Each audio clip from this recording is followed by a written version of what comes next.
Sore Bapak Ibu dan rekan-rekan semua, senang sekali bisa bertemu dengan rekan-rekan di sore hari ini. Ini adalah sepakat doa yang ke-50 dengan topik Knowing the Righteous Father.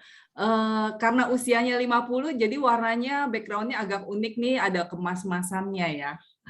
Oke, hanya karena kasih karunia Tuhan kita bisa berkumpul bersama di sore hari ini.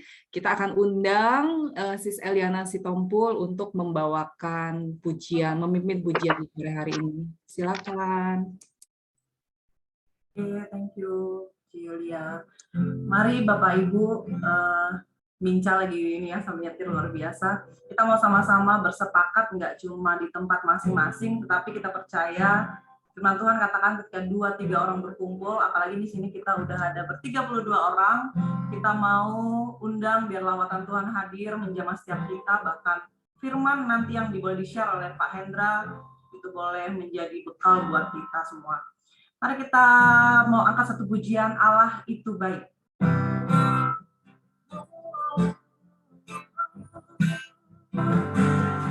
Allah itu baik, sungguh baik bagiku, ditunjukkannya kasih setianya, yang menyediakan yang ku perlukan, menyatakan kebaikan, menyatakan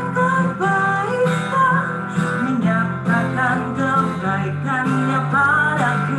Dari katakan kasih setianya, kasih setianya tak pernah berubah dulu, sekarang dan selamanya. Oh ajarlah kuasa dalam nama, mari sama-sama katakan Yesus, Yesusku luar biasa.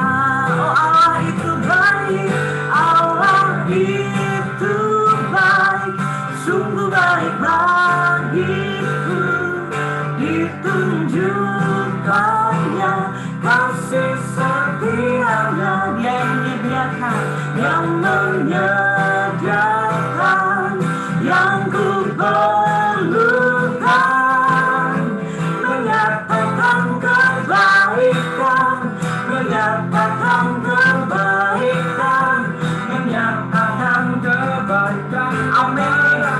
Oh mari serukan kasih, kasih setianya tak pernah berubah, dulu sekarang dan selamanya. Oh ajar kuasanya, ajarlah kuasa dalam namanya, Yesusku luar biasa. Mari katakan kasih, kasih setianya tak pernah berubah, dulu sekarang dan selamanya. Dia Allah yang ajarlah kuasa dalam namanya, Yesusku luar biasa. Haleluya. Amin. Dia Yesus kita yang luar biasa. Amin Bapak Ibu. Mari kita mau terus sembah Tuhan. Kita mau nyatakan Dia Bapa yang setia, Dia Bapa yang baik setiap kita. Terima kasih Tuhan, kami memuji-Mu.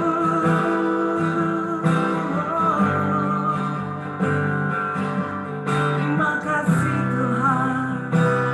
Bapak, pada sore hari ini kami datang Tuhan di hadapan-Mu Bapa. Kami bawa setiap hati kami Tuhan, yang bawa ucapan syukur kami Tuhan. Kami bersyukur Engkau Allah yang baik dan rahmat baik kepada setiap kami Tuhan. Siapkan hati kami Tuhan, mau meninggikan nama di atas segala nama. Kami mau mau fokus Tuhan pada sore hari ini hanya meninggikan Engkau Allah, Raja di atas segala Raja, Yesus.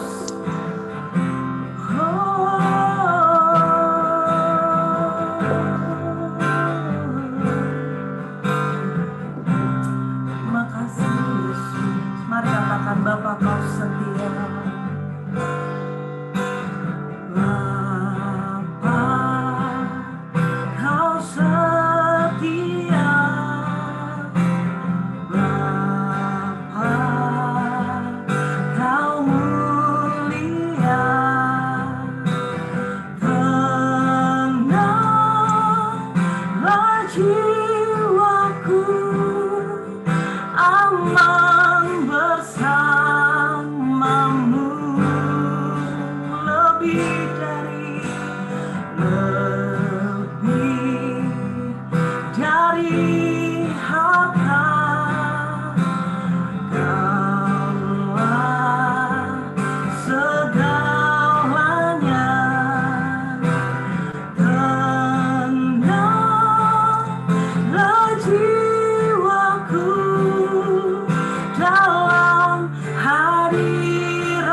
setia.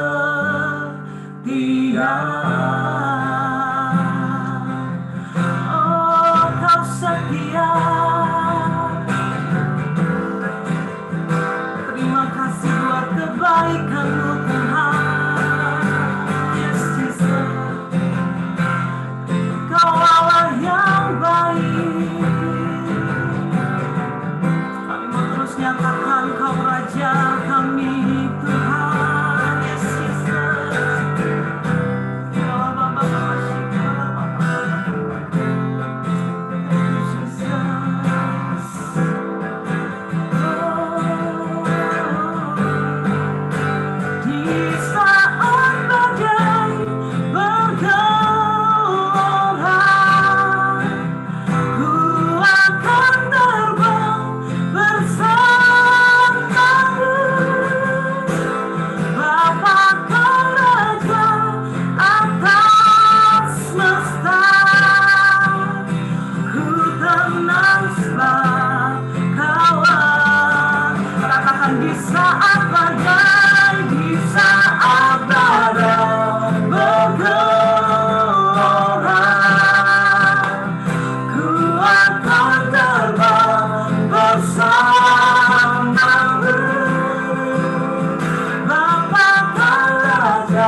Baik, kita akan mendengarkan kesaksian dari Bu Limareta. Kepada Bu Mareta, saya persilakan.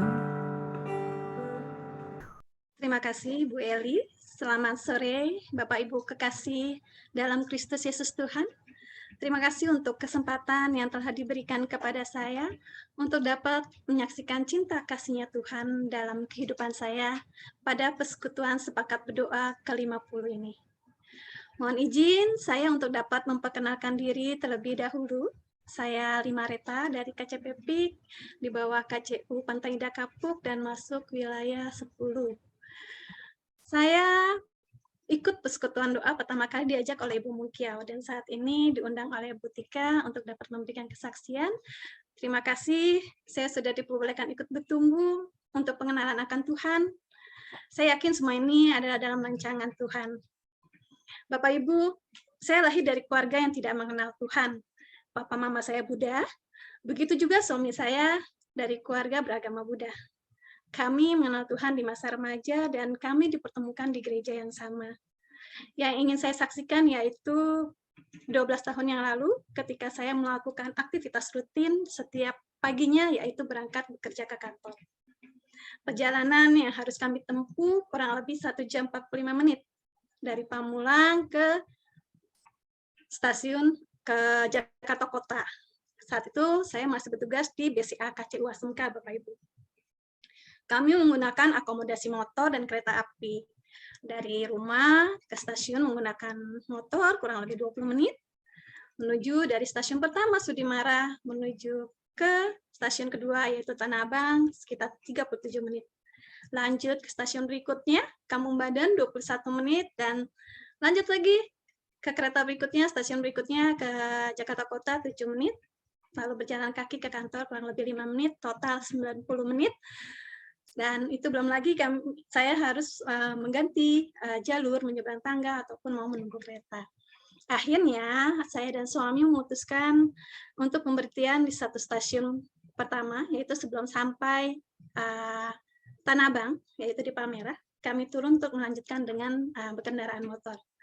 Jadi kami pakai 2 motor Bapak Ibu, yang setiap harinya 1 motor kami tinggalkan di stasiun Palmerah. Nah, kejadian saat kami turun di stasiun Palmerah menggunakan motor melewati jalur Selipi, Bapak Ibu pasti nggak asing lagi dengan BCA Wisma Asia, tempat sering dipakai untuk training center, jalur jalan yang boleh dibilang ramai dan laju kendaraan biasanya cepat. Nah, Tampak oleh suami saya jauh di depan, kendaraan kami ada Kopaja yang melintas, dan di bawah jalan terdapat genangan oli. Suami saya tampaknya tidak bisa menghindar, dan hanya berkata, "Pak, kita akan jatuh." Dan saat itu saya langsung respon di dalam hati, teriak, "Tuhan, tolong kami."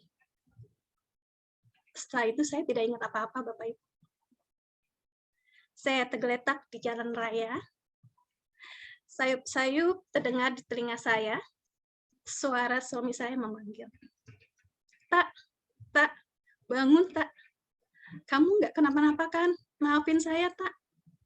Saya coba untuk membuka mata saya. Dan saya melihat kecemasan di wajah suami saya. Dan banyak orang mengerumuni saya. Saya berusaha bangun, tapi saya tidak bisa. Akhirnya saya dibopong dan dibawa ke trotoar.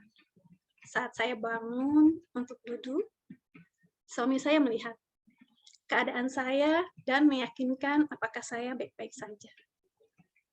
Orang di sekitar membantu dan mau mengajak kami ke rumah sakit. Tetapi saya dan suami menolak.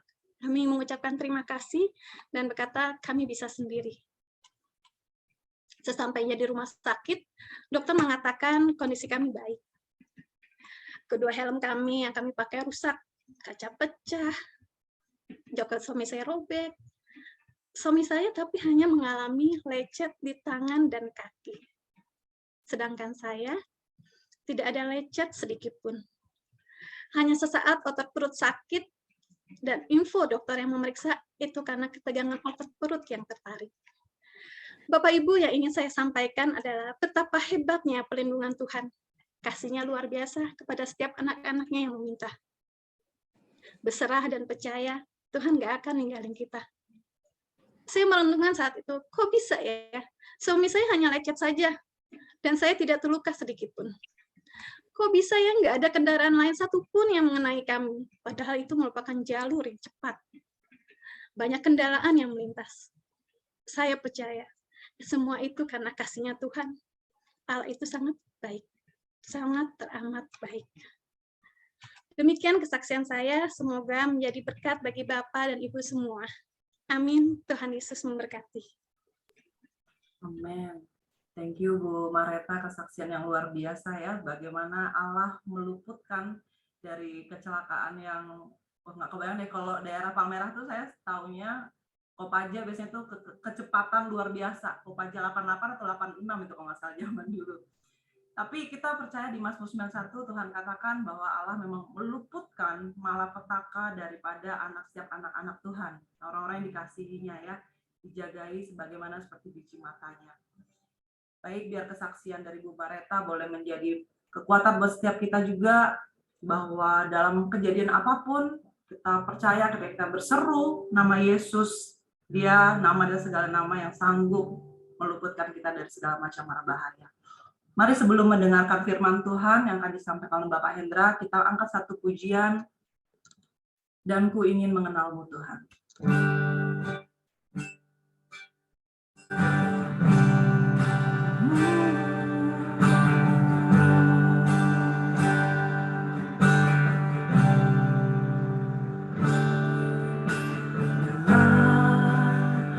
Buka mataku dan lihat wajahmu, ku terkagum bila ku lihat hidupku dan karya tanganmu, ku tersanjung karena semua yang baik dalam hidupku, itulah karya-Mu. Kau beri kesempatan yang baru, dan ku ingin mengenal-Mu Tuhan, lebih dalam dari semua yang ku kenal. Amin. Tiada kasih yang melebihi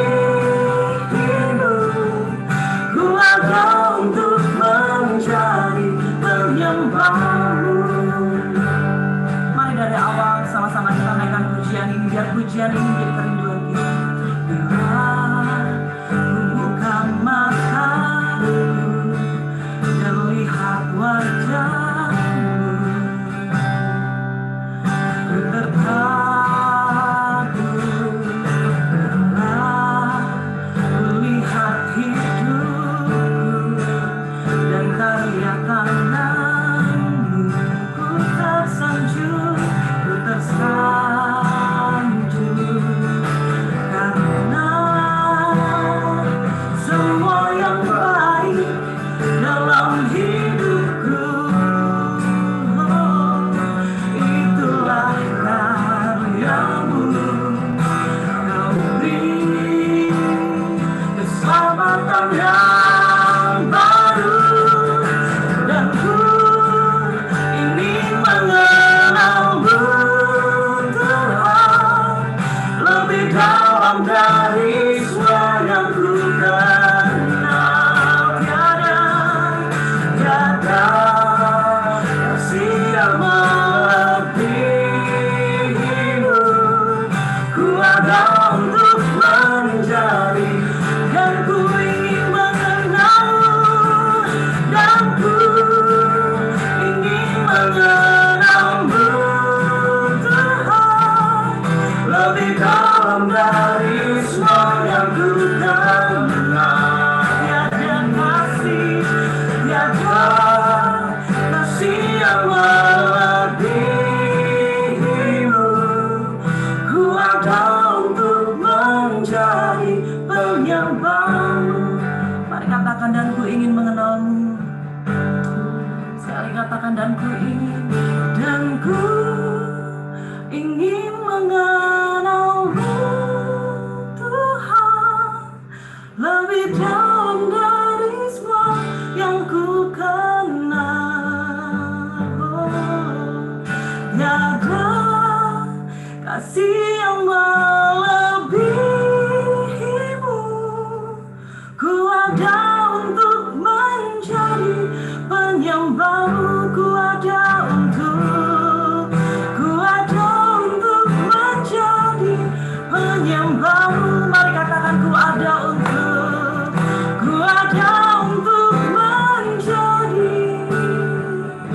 penyembahmu. Terima kasih Tuhan. Silakan Pak Indra. Teman-teman, Bapak, kami bersyukur kalau kami boleh diberi kesempatan sore menjelang malam hari ini. Kami percaya bahwa kami mau belajar, kami juga mau saling meneguhkan, saling menguatkan di tengah-tengah kondisi hari-hari ini. Bapak, banyak kesulitan, banyak kesukaran yang terjadi, tapi kami percaya bahwa kami adalah anak-anak-Mu, kami telah hidup dalam kasih karunia, dan hari ini kami mau belajar kembali untuk menghidupi kebenaran firman-Mu. Di dalam nama Yesus Kristus kami bersyukur dan berdoa. Amin. Selamat sore, sahabat teman-teman. Selamat sore. Senang sekali kita bisa berkumpul lagi ya. Di tengah-tengah masa-masa liburan ini, di tengah-tengah masa arus mudik ya, kita bisa berkumpul ya. Ada yang kena macet ya kemarin selama liburan ya. Semoga tetap penuh dengan sukacita ya. Apapun kondisinya, saya percaya Bapak selalu ada buat hidup kita, teman-teman ya. Saya mau sharing sebagaimana topik yang sudah disampaikan juga di flyer, yaitu Knowing the Righteous Fathers ya. Bagaimana kita mau mengenal Bapak yang benar. Ini saya pilih untuk melanjutkan topik yang lalu yang Pak GP juga sudah sampaikan, tenang di dalam Tuhan, gitu ya. Saya sempat lihat juga rekaman videonya. Memang minggu lalu saya nggak sempat hadir, tapi saya lihat videonya bagaimana kita perlu tenang. Ya, tenangnya di dalam siapa, gitu. Apakah ketenangan kita mengandalkan materi, ketenangan kita mengandalkan ilmu kita, mengandalkan akal pikiran kita, mengandalkan orang yang kita cintai atau orang pribadi yang kita anggap bisa kita bergantung padanya, atau kepada siapa. Nah, kemarin 2 minggu lalu ya Pak JP juga sampaikan bahwa tenang itu tenang di dalam Tuhan gitu ya. Nah, saya mau ajak teman-teman semua sore hari ini untuk melihat satu pribadi yang kita sebut dengan Tuhan, yang sering kali kita panggil dengan Tuhan. Ini sebetulnya pribadi ini mau kita memanggilnya dengan sebutan Bapa. Ya, satu privilege buat kita teman-teman, anak-anak Tuhan, ya, karena itu dari semua agama, ya, kalau kita lihat yang bisa atau diperkenankan menyebut Tuhan itu dengan sebutan Bapa itu adalah kita. Karena itu kita akhirnya sering disebut sebagai anak-anak Tuhan gitu ya. Tadi Mareta kan juga katakan bahwa dia bukan lahir dari keluarga yang mengenal Tuhan gitu ya. Bukan berarti dia tidak beragama, saya percaya, tapi maksudnya mengenal itu mereka melihat, kita ini melihat berbeda dengan teman-teman kita yang lain ya, yang melihat Tuhan itu adalah sosok pribadi yang ditakuti ya. Kita bukan berarti tidak takut Tuhan ya, tetapi kita respect sama Tuhan, kita takut akan aturannya, kita takut akan ketetapan-ketetapannya, tetapi di sisi lain kita mengerti bahwa Tuhan itu adalah Bapa buat hidup kita gitu. Nah, jadi sore ini saya mau ajak supaya kita bisa menghidupi satu kebenaran firman yang Bapa, yang Tuhan juga telah taruh sebetulnya di dalam hidup kita, teman-teman. Dan saya percaya kalau kita bisa mengenal Tuhan yang kita sebut dengan Bapa ini, maka kita akan makin teguh. Kita akan makin teguh untuk hidup di dalam kasih karunia. Bahwa Tuhan itu adalah bukan Tuhan sebagai hakim agung gitu ya, yang duduk dan hidup dan tinggal di ruang sidang sehingga kita mau masuk itu takut gitu ya, sebagai hakim yang kita takuti. Tapi dia adalah Bapa yang ada bersama-sama kita. Bapa sebagaimana kita punya Bapa jasmani, teman-teman. Jadi ini adalah Allah yang menjadi Bapa kita, ya. Karena perjanjian baru itu menggenapi apa yang terjadi di perjanjian lama. Kalau teman-teman pernah lihat perjanjian lama itu bagaimana zaman Musa gitu ya, zaman perjanjian lama itu ketika orang mau ketemu Tuhan, ya, di bait Allah itu ada 2 ruangan, ruang kudus, ruang maha kudus gitu, itu ada tabir. Bahkan ketika orang yang mau masuk ke dalam ruang maha kudus itu, ruang kudus itu imam-imam ya, jadi pemimpin sebetulnya pemimpin agama. Dan ketika masuk ke ruang maha kudus itu adalah imam-imam yang terpilih ya. Dan ketika mereka masuk ke ruang maha kudus itu pun juga itu imam-imam itu tuh harus diikat kakinya, teman-teman. Ya, teman-teman bisa baca di perjanjian lama tuh. Diikat kakinya. Kenapa? Takut ketika dia masuk, lalu dia kena murkanya Tuhan, gitu ya. Mungkin dia lakukan kesalahan atau ada ketidakkudusan dalam hidupnya, maka dia masuk dalam kena murka Tuhan, sehingga dia meninggal. Nah, itu tidak ada satu orang pun yang bisa masuk menarik jenazahnya. Ya, kalau masuk lagi mati lagi, bisa meninggal lagi, sehingga akhirnya dipasangin tali, ditarik. Jadi begitu nanti dia jatuh kelenteng gitu ya, ada kelentengannya, ditarik tuh, ya, ditarik untuk keluarin. Tetapi di perjanjian baru itu menggenapi, ya, sebentar ya. Nah, itu Kristus menggenapi apa yang dinyatakan dalam perjanjian lama, teman-teman. Kristus lahir, ya. Kristus mengajar, memberikan kebenaran-kebenaran di sana, dan lewat Kristuslah akhirnya pengampunan itu, penebusan itu terjadi, sehingga lewat Kristuslah Kristus mengajarkan kita untuk menyebut Tuhan itu bukan lagi Tuhan tetapi Bapa. Makanya di Matius 5 ada doa Bapa kami, ya. Yesus mengajarkan bagaimana kita berdoa. Berdoanya bukan Tuhan, bukan, tapi Bapa kami yang di surga, Bapa. Nah, disitulah sebetulnya sudah ada satu kebenaran yang dinyatakan. Jadi Bapa Allah ini yang tadinya ada di Taman Eden zaman Adam, ya, yang begitu kudus, begitu maha kudus, ya, sampai nggak bisa ditemukan gitu ya, setelah Adam jatuh dalam dosa, tapi dalam kebangkitan, dalam kelahiran Kristus yaitu Adam yang kedua, maka terjadi penebusan sehingga lewat kebangkitan Kristus, kematian Kristus di atas kayu salib. Kalau teman-teman ingat pada saat Tuhan Yesus mati di atas kayu salib, itu ada tabir bait Allah itu terbelah. Dan itu menandakan bahwa tidak ada lagi batasan antara manusia dengan Tuhan, karena saat itulah kita boleh memanggil Tuhan itu Bapa. Nah, ini satu kebenaran yang bahkan anak-anak Tuhan sendiri tidak menghidupinya. Kita tahu gitu ya, kita mengerti bahwa Bapa itu, Tuhan Yesus itu pernah mengajarkan kita doa Bapa kami. Tapi kita lupa untuk menghidupinya atau bahkan tidak mengerti bagaimana sih sebetulnya Bapa itu. Nah, sore hari ini saya mau tekankan ini, mau kembali ingatkan buat kita semua, karena ini juga hal yang sedang saya hidupi hari-hari ini, teman-teman. Jadi saya mendapatkan banyak sekali kasih karunia ketika saya menghidupi hal ini, dan saya mencoba mengerti, oh ternyata Bapa itu adalah Bapa yang penuh dengan kasih karunia. Ya. Nah, kenapa sih kita bisa menyebut atau kita perlu mengenal Bapak kita, atau kenapa kita harus memanggil Tuhan itu Bapa, Abba, ya, dalam bahasa Ibrani itu Abba ya Bapa katanya. Bro Andi boleh tolong slide-nya.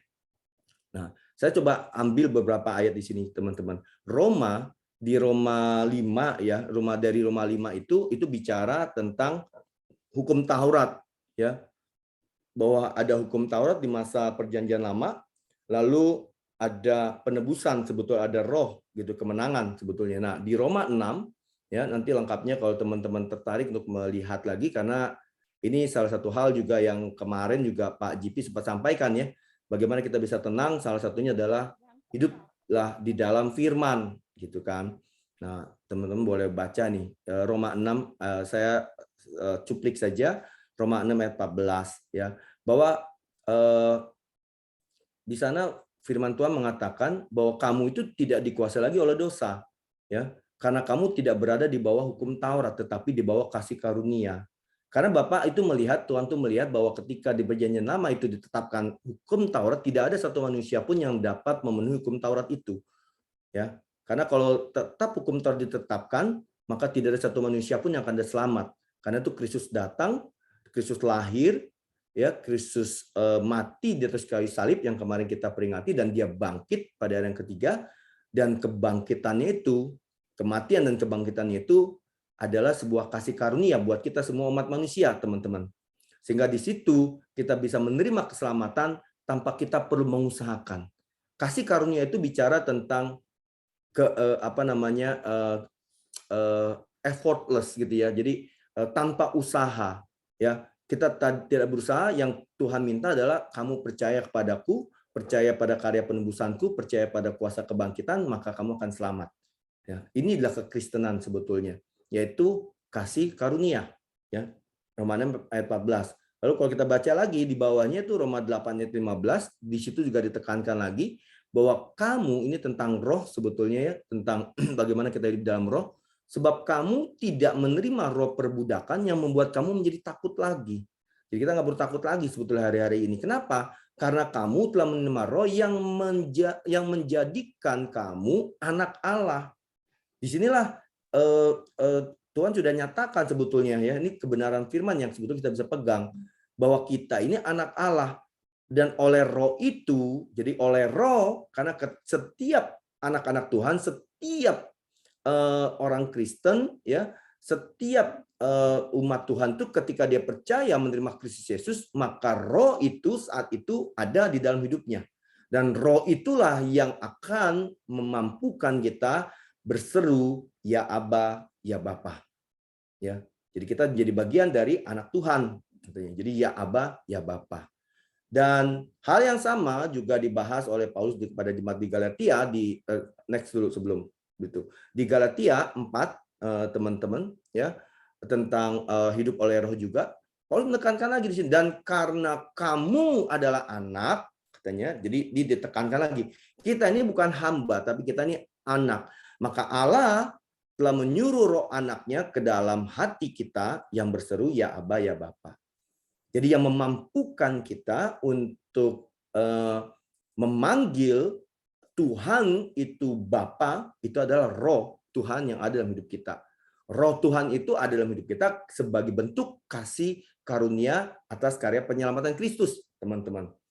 Jadi kita melihat bahwa hubungan kita dengan Bapa di surga itu bukan lagi hubungan yang jauh, yang ini hakim agung yang ditakuti, yang nanti datang pada saatnya pada hari kiamat dia datang dengan kereta kuda, wah kita dihakimi, ditanyain macam-macam, tidak.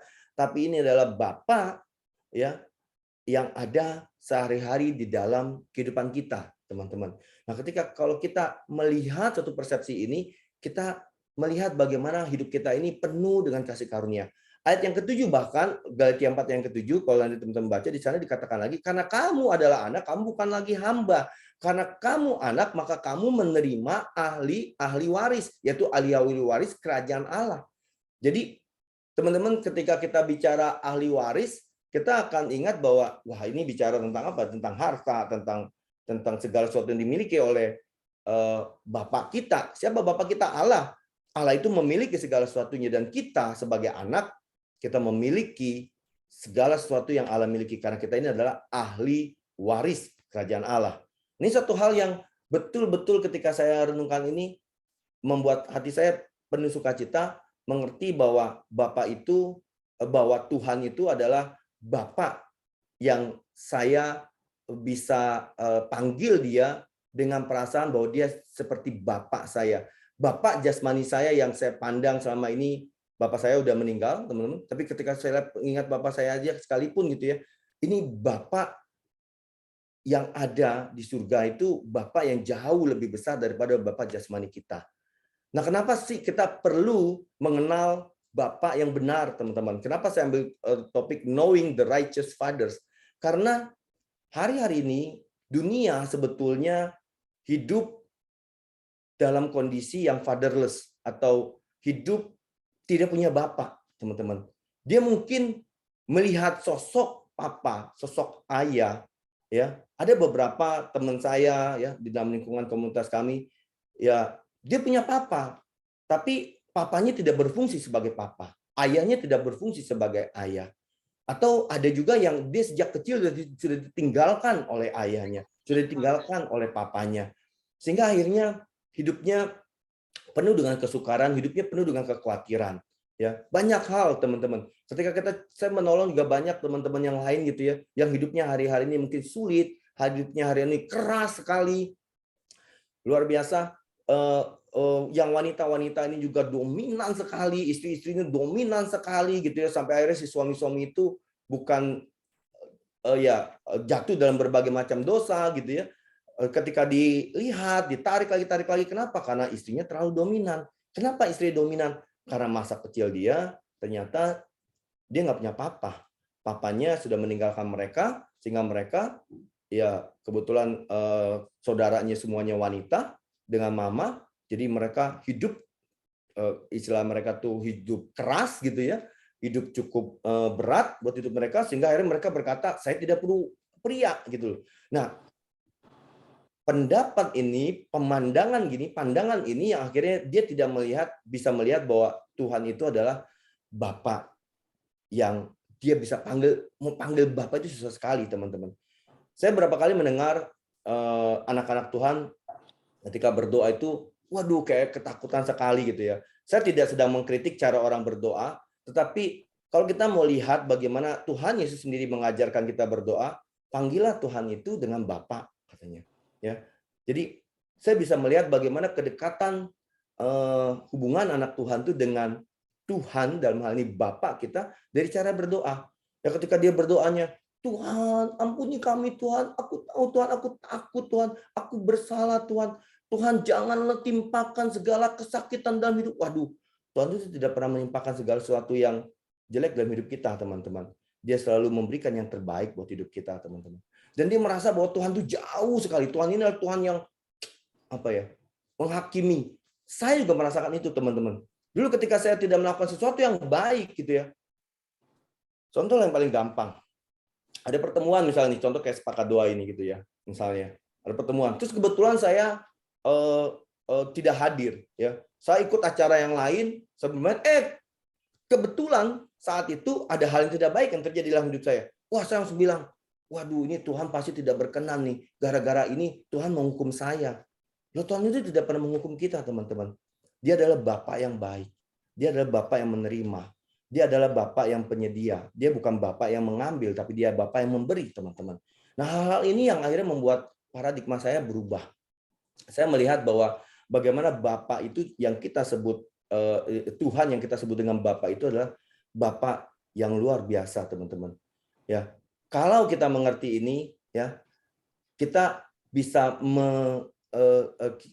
kita akan bisa melihat bagaimana Tuhan itu adalah sosok pribadi Bapa. Dan Bapa ini jangan dibandingkan dengan Bapa jasmani yang ada di dunia kita, teman-teman. Sekalipun Bapa jasmani kita itu baik adanya, tapi Bapa ini jauh lebih baik, teman-teman.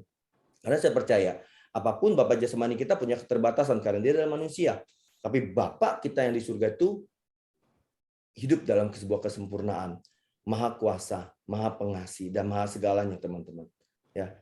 Nah, saya mau bahas cerita ini masuk ke dalam satu kisah yang teman-teman juga pasti sudah banyak kali mendengar kisah ini waktu sekolah minggu, gitu ya.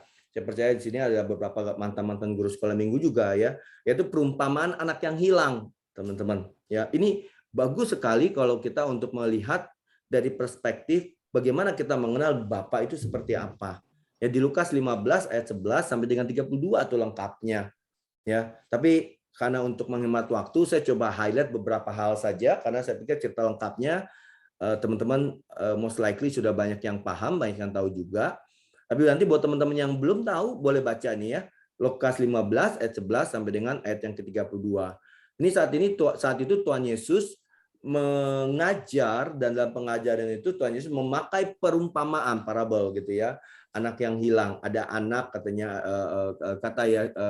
jadi Tuhan Yesus bilang satu ketika itu ada bapak itu punya 2 orang anak ya, punya 2 sons katanya, 2 orang teman-teman, dia punya 2 orang anak. Nah, banyak hal yang ketika saya di awal sebelum saya mencoba mendalami ini lagi, mendapatkan pewahyuan dari hal ini, saya melihat bahwa cerita anak yang hilang ini seringkali hanya menyoroti satu sisi, yaitu anak yang hilangnya. Padahal dari awal Tuhan Yesus sudah mengatakan bahwa Bapak ini ada seorang Bapak yang punya 2 orang anak. Lebih banyak dari kita ketika kita lihat ini, kita menyoroti anak yang hilangnya. Bahwa ada anak yang hilang, ya, lalu dia kembali dan Bapak yang menyambut dia. Nah, kalau di sini teman-teman kita lihat sama-sama ya. Yang ayat saya coba highlight ayat yang ke-12. Ya, jadi satu saat si bungsu ini datang kepada ayahnya. Dia bilang, "Bapak," ya, itu saya highlight kata-kata kuning itu kata-kata si bungsu, ya. "Berikanlah kepadaku bagian harta milik kita yang menjadi hakku," katanya. Lalu bapaknya masih hidup loh, teman-teman. Bapaknya masih hidup, tapi si anaknya ini minta bagiannya. Apa yang dilakukan oleh bapaknya? Bapaknya nggak banyak ngomong, bapaknya langsung bapaknya langsung bertindak. Lalu ayahnya yang biru itu membagi-bagikan harta kekayaan itu di antara mereka. Jadi kepada si bungsu dan si sulung, ya. Lalu ayat 13 di sana dikatakan beberapa hari kemudian anak bungsu itu ngapain? Menjual seluruh bagiannya itu lalu pergi ke negeri yang jauh. Di sana ia memboroskan harta miliknya itu dengan hidup berfoya-foya, ya. Ini dia lagi itu belum belum masuk komunitas bakat berdoa sehingga dia tidak ikut set doa yang 49 yang Pak JP sampaikan, tenang di dalam Tuhan. Dia pikir tenangnya di dalam harta. Jadi dijual hartanya supaya dia bisa tenang gitu katanya ya. Dia tenang nih, dia mau tenang di dalam harta. Tapi salah ternyata. Dia foya-foya segala macam dan menghabiskan hartanya, dan satu saat terjadilah bencana kelaparan di negeri. Dia pergi jauh. Dia pergi jauh dari bapaknya. Ya, dia pergi jauh dari bapaknya, lalu dia mau foya-foya.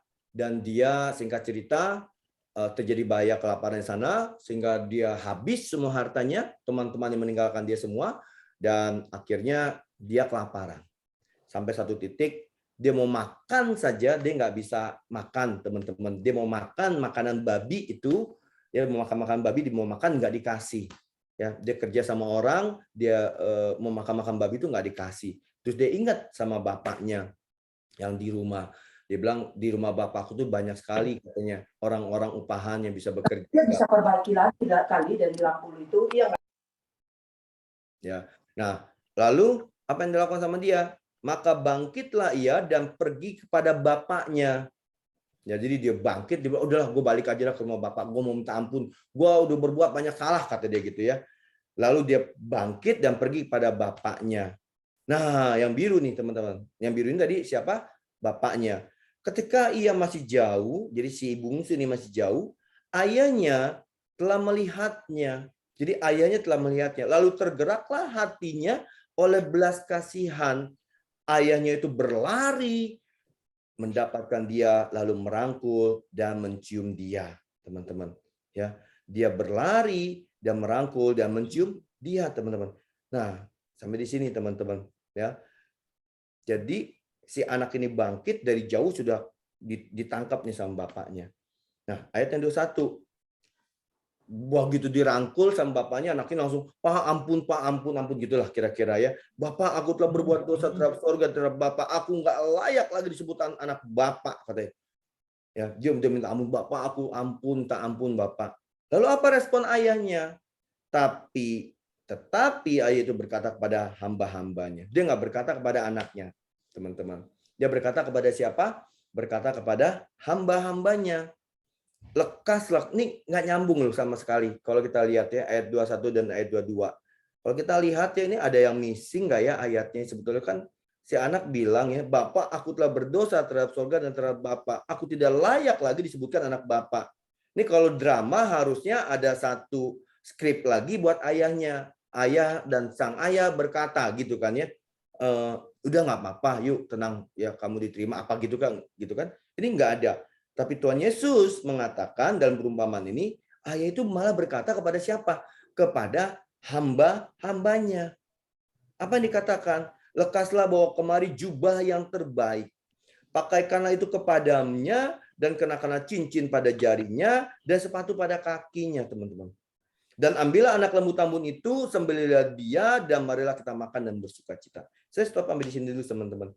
Ketika kita lihat ini satu hal. Bagaimana sih kita mengenal Bapak? Siapa sih Bapak kita sebetulnya, teman-teman?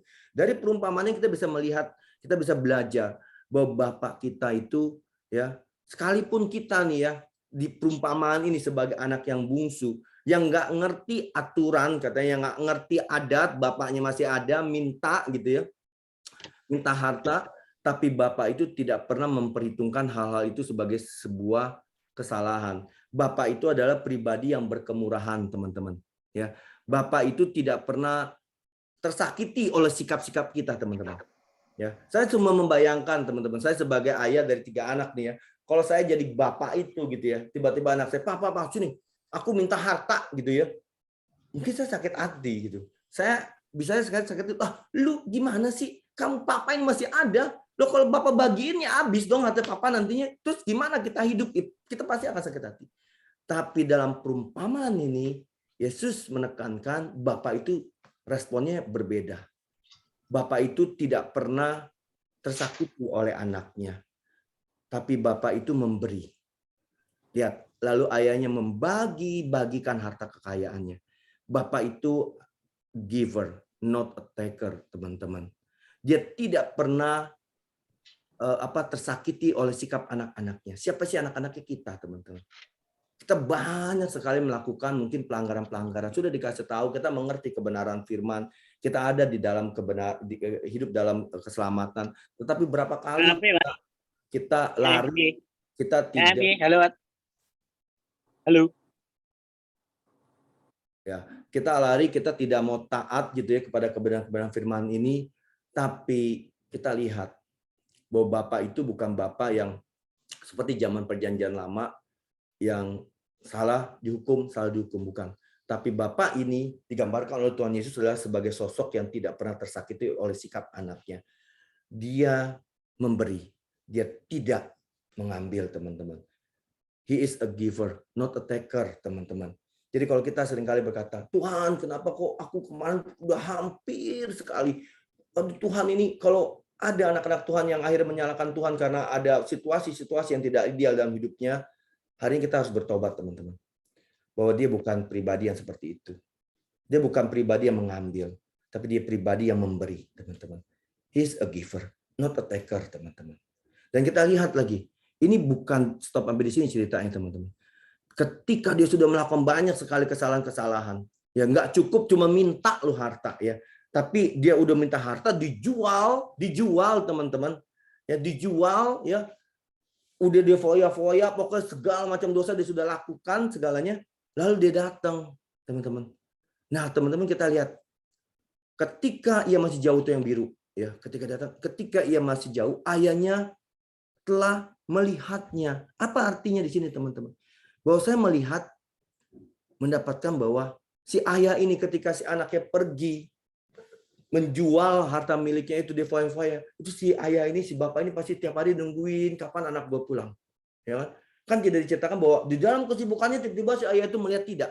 Tapi dari jauh berarti si ayah ini terus memandang terus dari kejauhan, ya. Teman-teman pernah melihat gini, teman-teman, enggak? Ketika kita lagi mau jemput anak kita, istri kita, saudara kita, siapapun lah yang kita kenal di airport gitu ya, di terminal kedatangan, orang begitu banyak gitu ya. Tapi dari jauh kita bisa lihat tuh orang yang kita sedang jemput. Karena kita kenal dekat ya. Kalau itu anak kita segala macam, kita bisa, itu tuh anak kita tuh. Dari jauh kita sudah bisa ngelihat. Kenapa? Karena dia pribadi, karena dia adalah Bapak yang mengenal pribadi kita, teman-teman. Sama seperti kita mengenal orang yang kita cintai, yang sedang kita mau jemput itu dari jauh pun gitu ya. Bahkan katanya ada bahasa goyonannya, katanya baunya pun gue udah kenalin katanya gitu ya. Tapi kan dari jauh nggak mungkin bau ya. Jadi dari jauh aja kita bisa kenali itu tuh kok tahu sih? Ya tuh pita kuningnya. Ah, pita kuningnya. Ada yang pakai pita kuning nggak ya? Pita merah kali ya mestinya. Pita merah gitu ya. Ada pita merahnya saya tahu. Kok bisa tahu sih? Iya, saya tahu itu. Kenapa? Karena kita mengenal dia secara pribadi. Nah, Bapak kita itu ada pribadi yang mengenal kita secara in person, teman-teman. Dia tidak mengenal kita secara general. Kalau hari ini ada berapa nih? 54 orang yang join. Masalahnya kenapa? Yang join di sini, teman-teman, ya.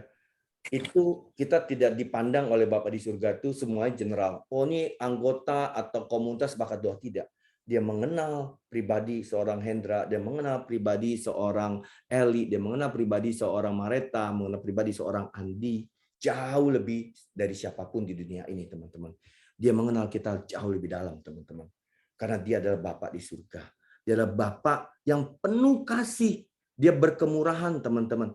Dia tidak melihat masalah kita. Dia tidak melihat perbuatan-perbuatan kesalahan-kesalahan kita, tapi dia melihat bagaimana kerelaan kita, teman-teman. Makanya ketika anaknya itu ayat 21 mengatakan, Bapak aku telah berdosa begini-begini, Bapak tidak memperhitungkan itu.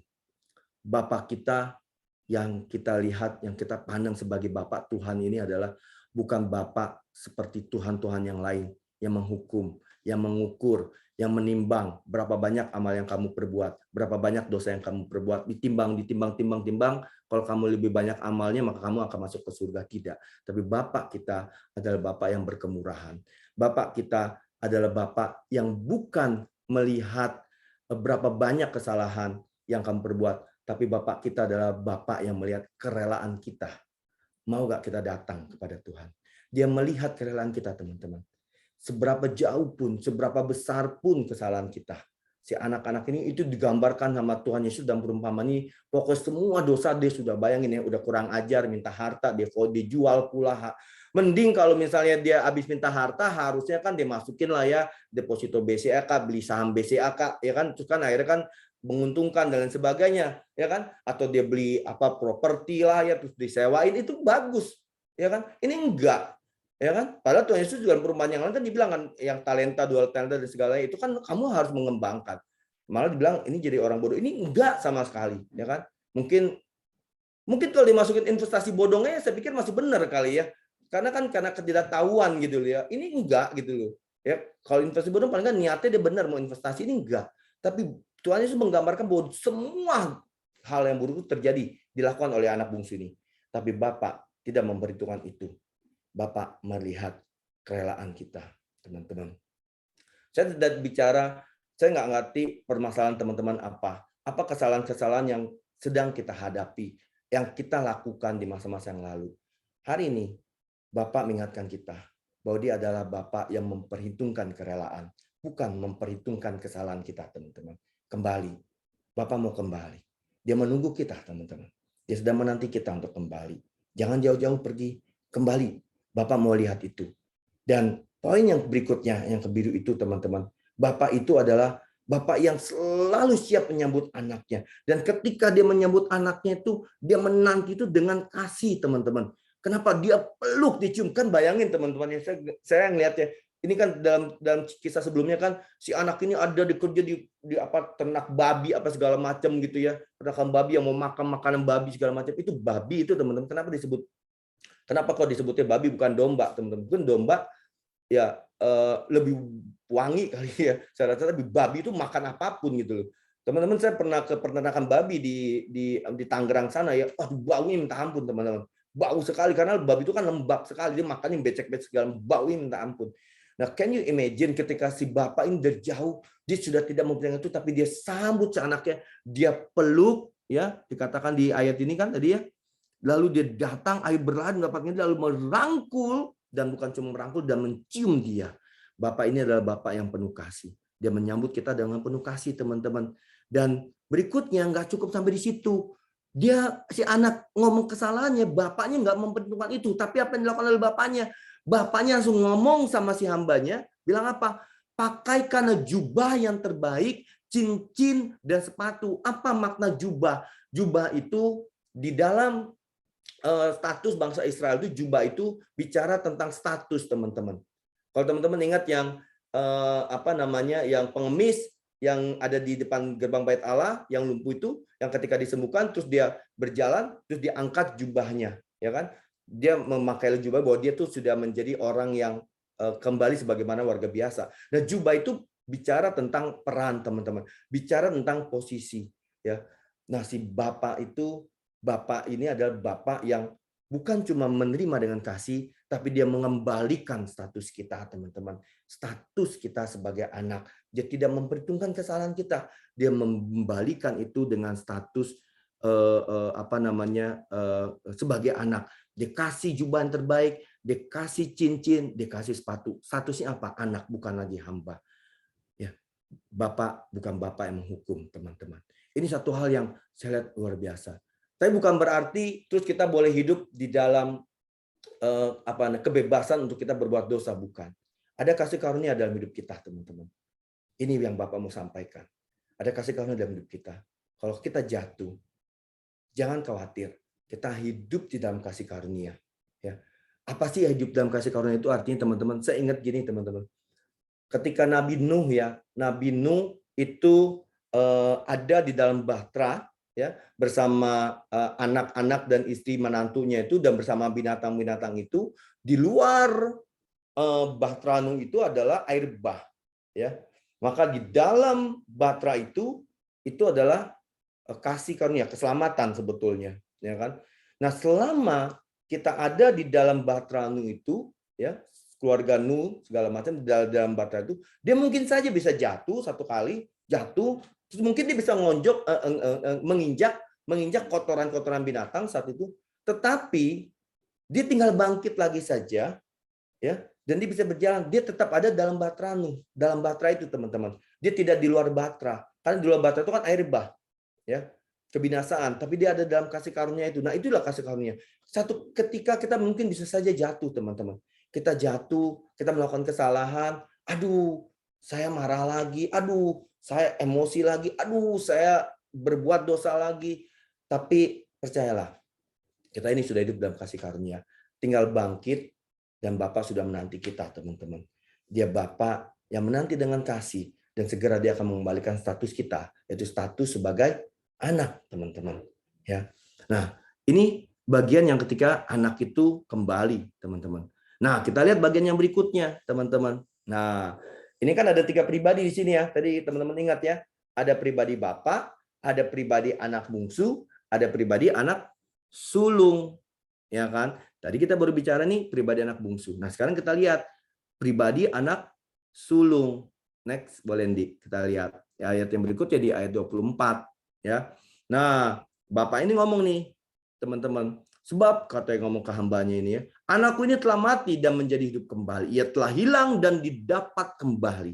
Bapak ini melihat bahwa anak ini hidup kembali. Itu cara pandang Bapak. Ya. Dan mulailah mereka apa? Bersuka ria.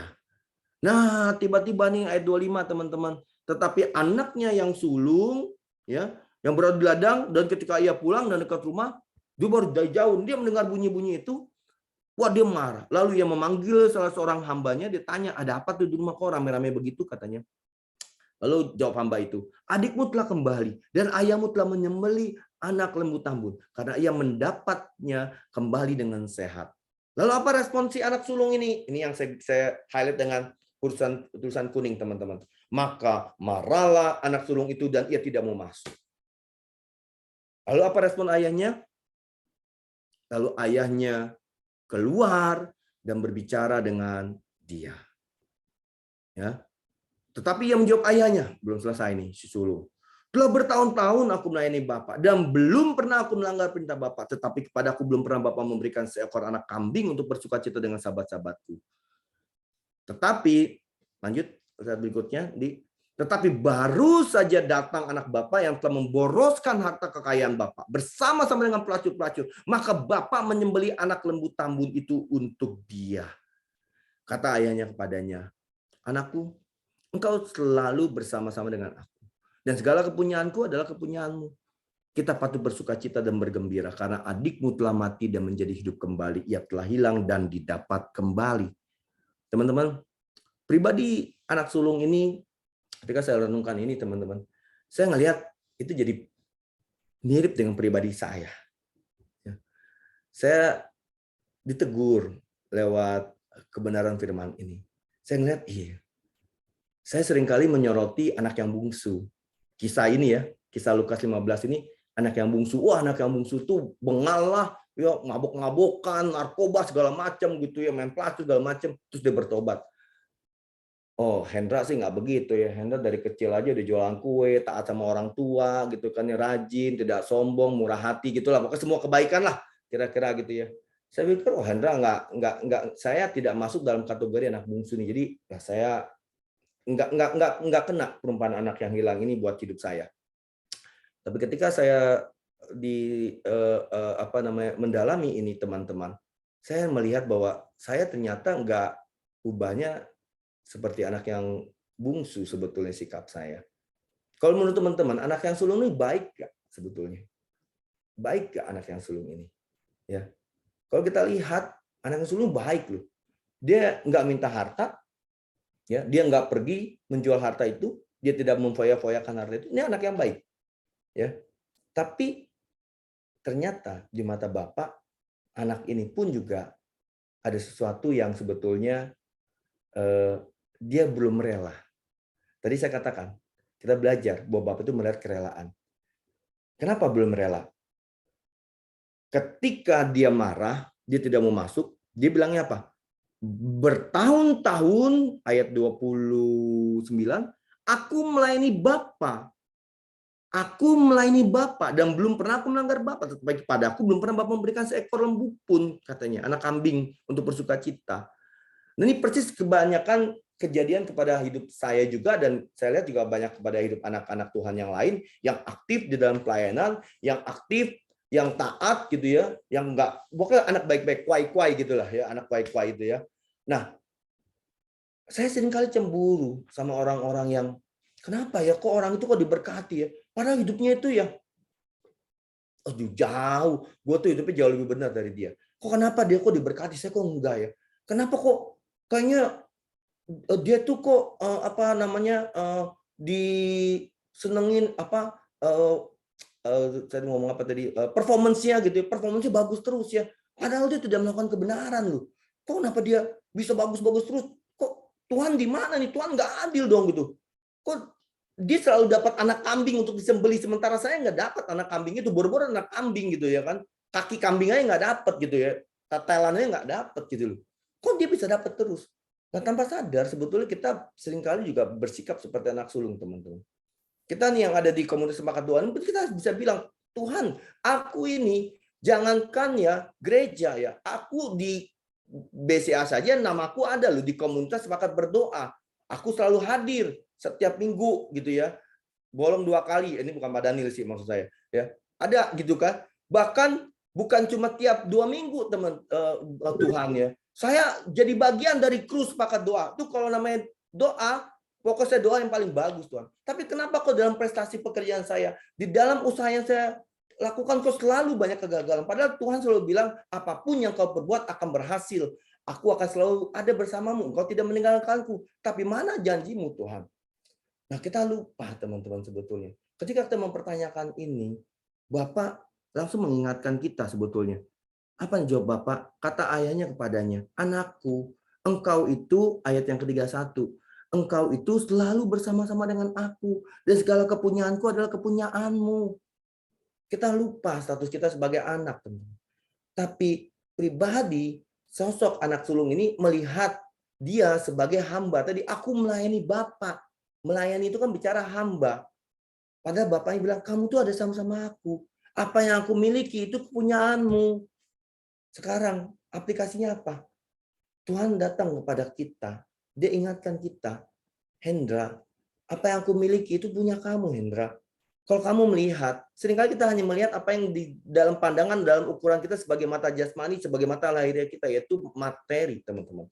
Ya, kesuksesan, ya prestasi, mobil, rumah, apapun, teman-teman. Itu yang kita lihat, teman-teman. Itu tadi kambing itu tadi, anak kambing itu. Tapi Bapak bilang sama kita bahwa sebetulnya kepunyaanku kepunyaanmu. Apa kepunyaan Bapak? Bapak punya segalanya, teman-teman. Apa sih ujung dari kalau kita memiliki segala sesuatu? Kita bisa saja memiliki rumah baik, mobil baik, prestasi baik. Ujungnya apa? Sukacita, damai sejahtera. Itu ujung yang setiap manusia cari sebenarnya, teman-teman. Ujungnya itu. Nah, buat apa kita mendapatkan itu tapi kita nggak mendapatkan ujungnya, itu sukacita, damai sejahtera. Nah, Bapak ini bilang sama kita sore hari ini, anakku, engkau selalu bersama dengan aku dan segala kepunyaanku adalah kepunyaanmu. Ya, kita ini patut bersukacita. Nah, Bapak ini adalah Bapak yang saya melihat pribadi yang hadir di dalam setiap kondisi. Dia tadi hadir dalam kondisi ketika anak yang hilang itu anak yang musuh balik, tapi dia hadir juga ketika anak yang sulung itu juga marah. Dia hadir dalam setiap kondisi untuk menyatakan kasih buat hidup kita.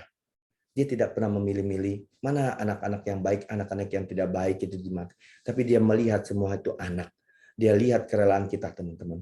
Kita harus mengenal Bapak ini adalah Bapak yang penuh kasih. Dia selalu hadir untuk menyatakan kasih buat hidup kita. Mungkin hari ini kita menghadapi kondisi yang nggak ideal, kondisi kesehatan kita, kondisi kesehatan orang-orang yang kita cintai, kondisi keuangan kita, kondisi anak-anak kita, kondisi hubungan kita dengan suami, dengan istri, dengan orang tua. Tapi sore ini, biar kebenaran firman ini menyatakan, meneguhkan kita bahwa Bapa itu ada dalam hidup kita untuk menyatakan kasih. Segala kepunyaanku adalah kepunyaan. Segala kepunyaan Bapa di surga adalah kepunyaan kita. Kasih, sukacita, damai sejahtera itu ada sama kita, teman-teman. Nah, bagian yang terakhir yang saya dapat dari poin ini adalah ketika si anak sulung ini mengatakan dia memboroskan, lihat teman-teman kata-kata yang kuning di atas. Anak Bapak itu telah memboroskan kekayaan Bapak bersama-sama dengan pelacur-pelacur. Pokoknya ngomongin kesalahan-kesalahan ini. Tapi Bapak melihatnya apa? Kita patut bersukacita dan bergembira. Kenapa? Karena adikmu telah mati dan menjadi hidup kembali. Ia telah hilang dan didapat kembali. Jadi Bapak itu adalah Bapak pribadi yang ketika kita marah sekalipun, ya, kita buntu sekalipun, bahkan kita mungkin sampai pada titik menghujat, kecewa dengan Tuhan, tapi Bapa pribadi yang tidak pernah mengambil itu dan memperhitungkan itu sebagai kesalahan kita. Dia pribadi yang mau menyatakan kasih. Dia datang kepada kita dan dia buka pikiran kita, teman-teman.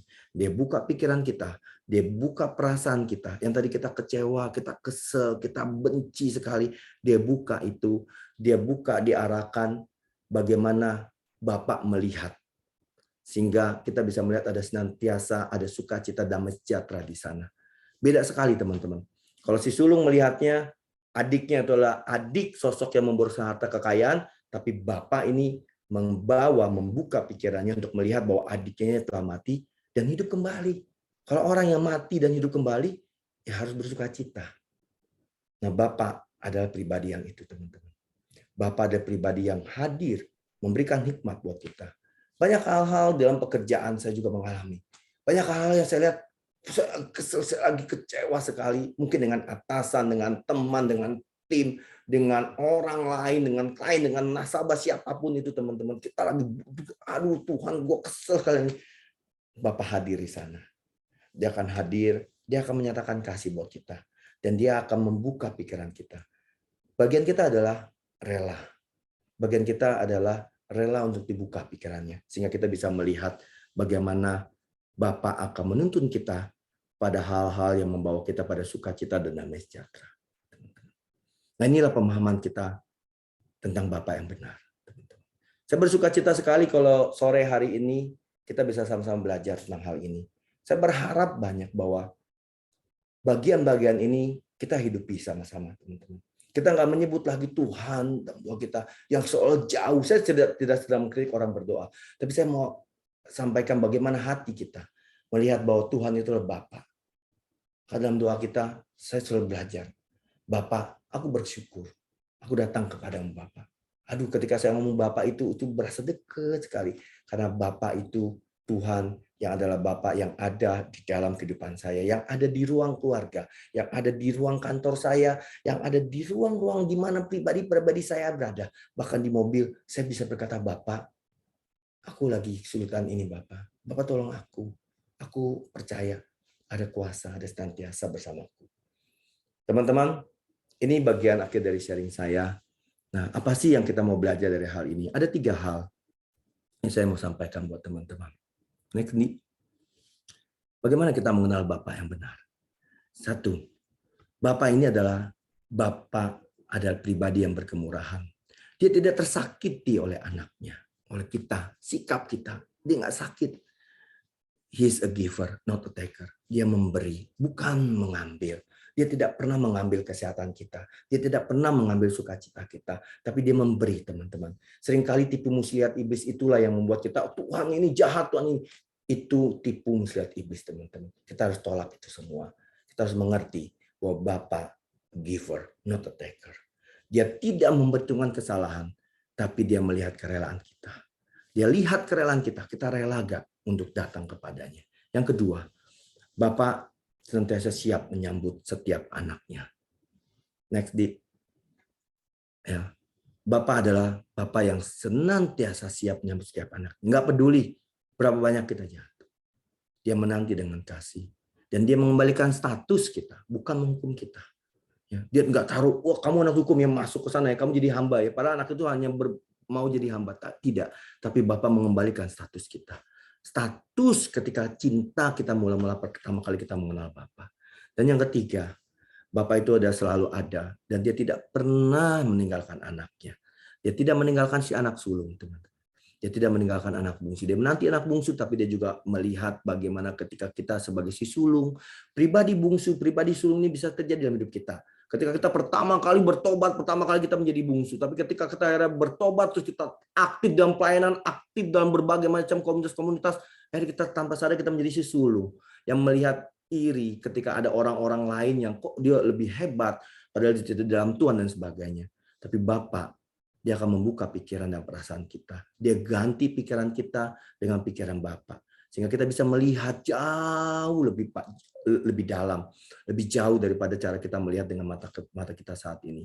Sehingga kita bisa melihat ada sukacita dan damai sejahtera di dalam setiap situasi yang kita hidupi. Kenali Bapak yang benar, teman-teman. Ya.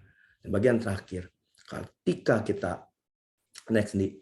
kita mengenal akan Bapak yang benar, ya. Kalau kita mengenal Bapak yang benar, maka hal ini akan membuat kita senantiasa hidup dalam kasih karunia Bapa. Kita tahu bahwa Bapak itu adalah Bapak yang penuh kasih. Tuhan Yesus memberkati kita semua, teman-teman. Bapa di surga mengasihi kita. Kita naikkan satu pujian ini, teman-teman. Ya tadi siapa Eli juga sudah bantu, ya. Kita naikkan pujian ini. Mungkin yang refrennya aja yang kedua. Ya.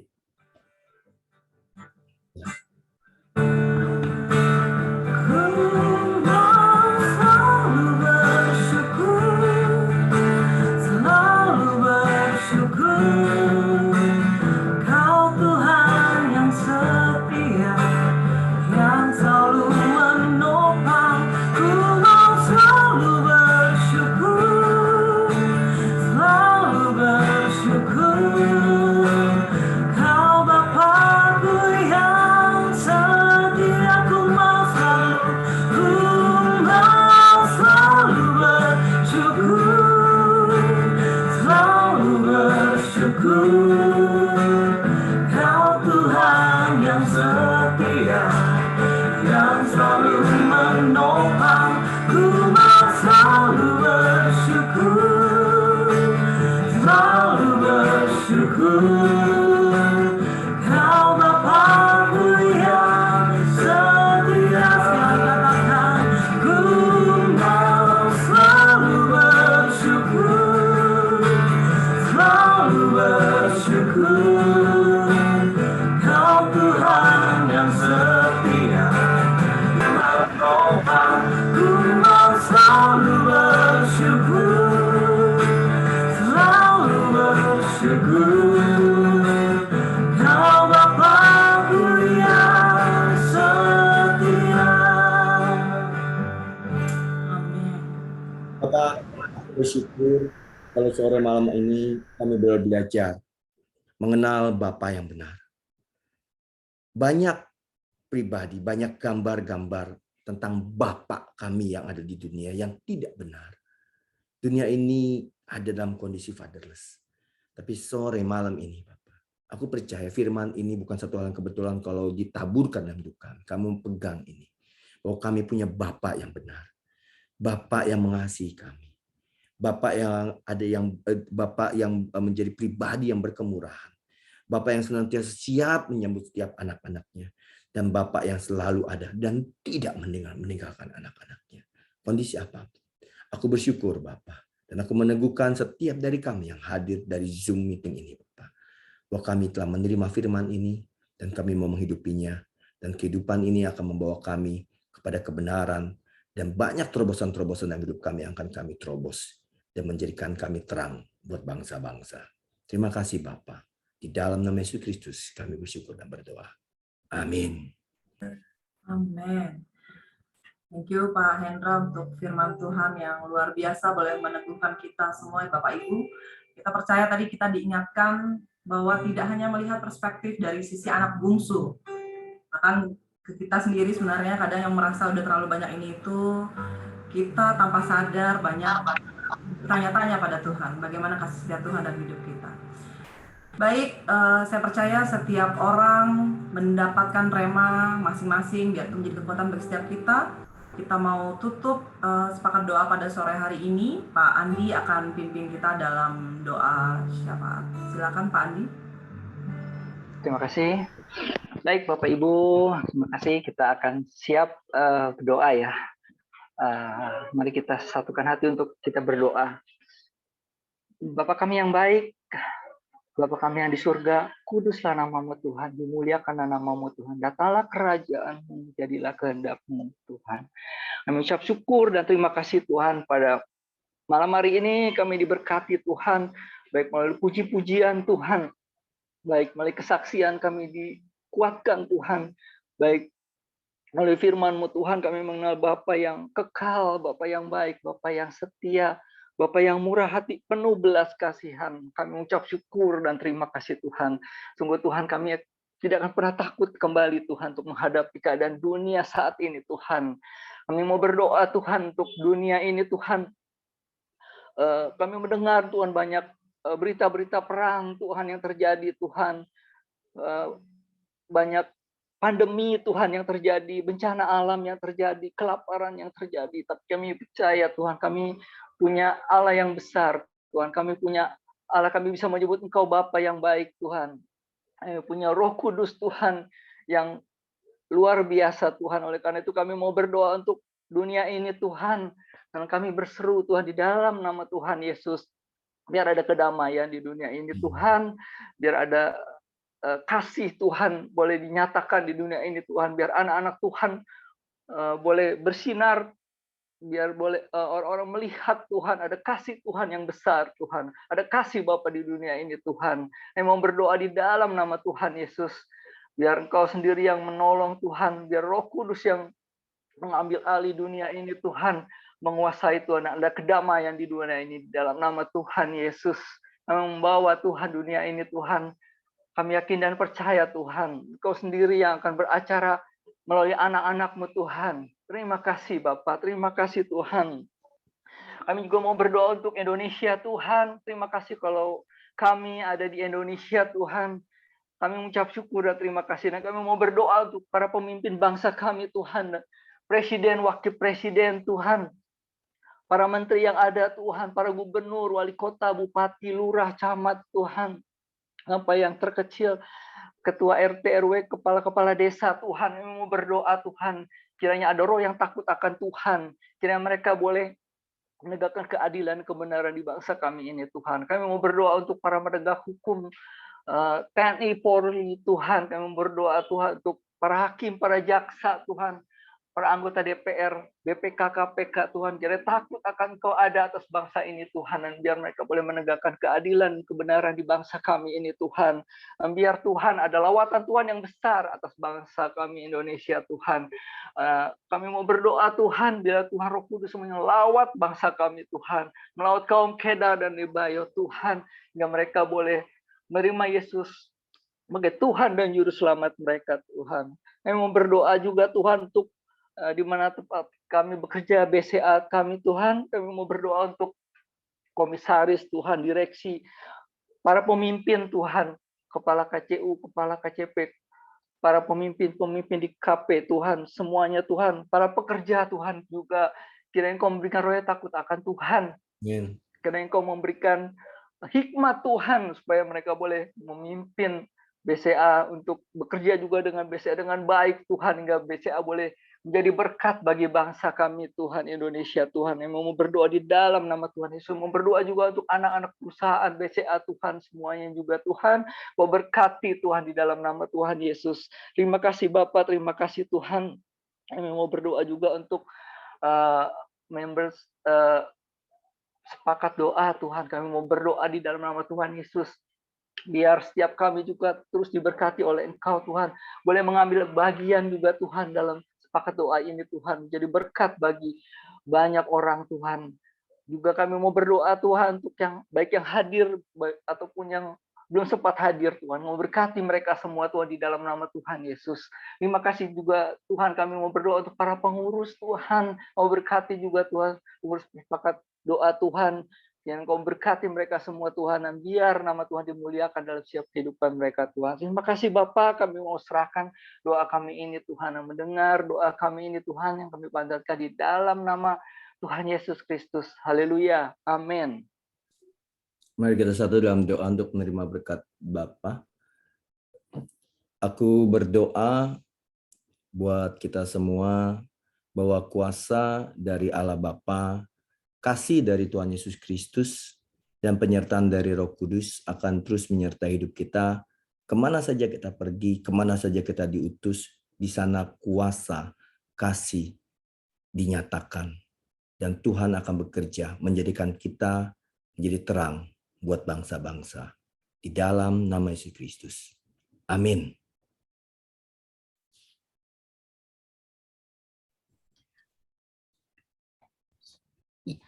Yes, terima kasih yang sudah melayani di sepakat doa yang spesial ini, untuk Ibu Eli, untuk Ibu Mareta, untuk Pak Hendra, dan juga untuk Pak Andi.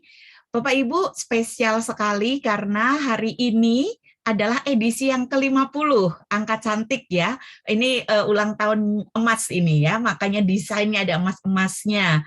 Dan kalau Bapak Ibu masih mengingat, wah ini jadi ada kuis nih kayaknya ya, berhadiahkah? Ini mendekati ulang tahun kita sebenarnya ya, 10 Mei ya Pak Hendra ya. 2 hari lagi sebenarnya second anniversary-nya Sepakat Doa. Jadi tidak terasa pandemi membuat kita punya wadah seperti ini salah satu yang disyukuri juga sebenarnya. Ya, oke. Jadi saya tadi nyari catatan Bapak Ibu untuk memastikan. Jadi 10 Mei itu adalah tanggal lahirnya Sepakat Doa 2 tahun yang lalu, dan hari ini adalah edisi yang ke-50. Jadi spesial sekali penyertaan Tuhan, dan saya mau sampaikan sedikit aja sebentar, kesaksian sebentar. Tadi ketika Pak Hendra menyampaikan firman-Nya, saya jadi kena hat-trick nih Bapak Ibu. Hat-trick itu goals 3 berturut-turut gitu ya. Karena Pak Hendra menyampaikan tentang sifat Bapa kita, Tuhan kita yang adalah Bapa, yang adalah kasih. Semalam cici saya, kakak saya yang di Bandung, dia konsultasi. Dia suka bikin pelayanan di gerejanya, dia sharing tulisan-tulisan, dia sempat konsultasi dengan saya. Salah satu kalimat yang dia konsultasikan adalah tentang Tuhan tidak dapat melepaskan sifat kasih yang melekat dalam dirinya. Dan pada sore hari ini Pak Hendra menyampaikan tentang sifat Bapa yang adalah kasih dan penuh kemurahan. Dan sebelum acara ini tadi, saya merimain pembicara 2 minggu lagi, yaitu suami saya bilang 2 minggu lagi bicara di Sepakat Doa, dan beliau sudah sharingkan beberapa hal dan ternyata inline sekali dengan firman yang disampaikan pada sore hari ini. Jadi Bapak Ibu, saya mau encourage, kita pasti masing-masing sudah tertanam di gereja lokal masing-masing. Tapi ketika kita hadir di Sepakat Doa, ada bonus berkat juga yang Tuhan sediakan buat kita. Percaya Bapak Ibu? Yes, seperti halnya saya sore hari ini dapat hat-trick itu tadi ya. Nah, baiklah Bapak Ibu, saya akan mengingatkan kembali bahwa pertemuan kita itu adalah per 2 mingguan. Terima kasih yang sudah sangat setia hadir. Ngumpulin stemnya penuh banget gitu ya. Pak Daniel ya, kan sering disebut-sebut ya. Nah, Bapak Ibu, adakah yang hari ini, sore hari ini adalah pertama kalinya kami hendak menyambut yang baru pertama kali bergabung?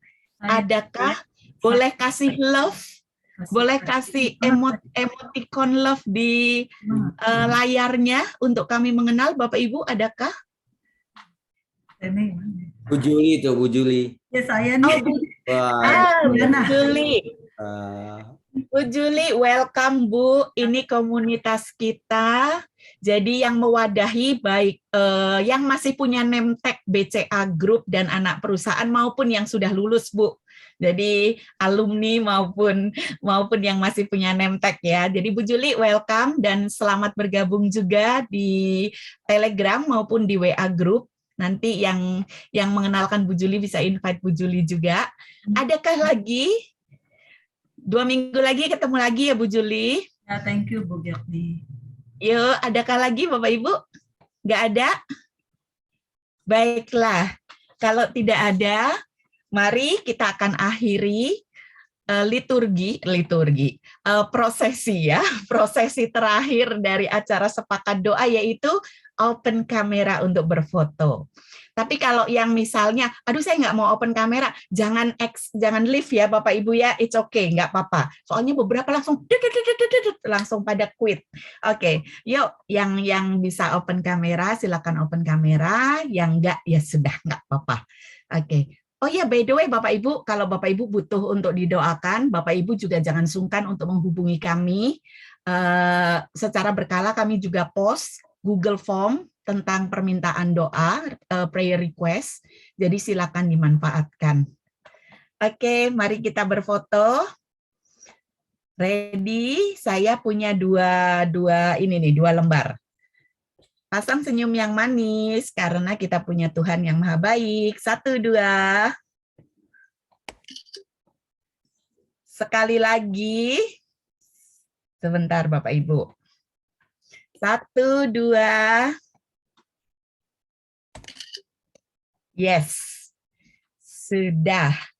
Terima kasih dan selamat sore. Tuhan memberkati. Sekali lagi terima kasih untuk para pelayan Tuhan dan juga untuk Bapak Ibu semua. God bless you all. Thank you. Terima kasih, Thank you. Bapak Ibu.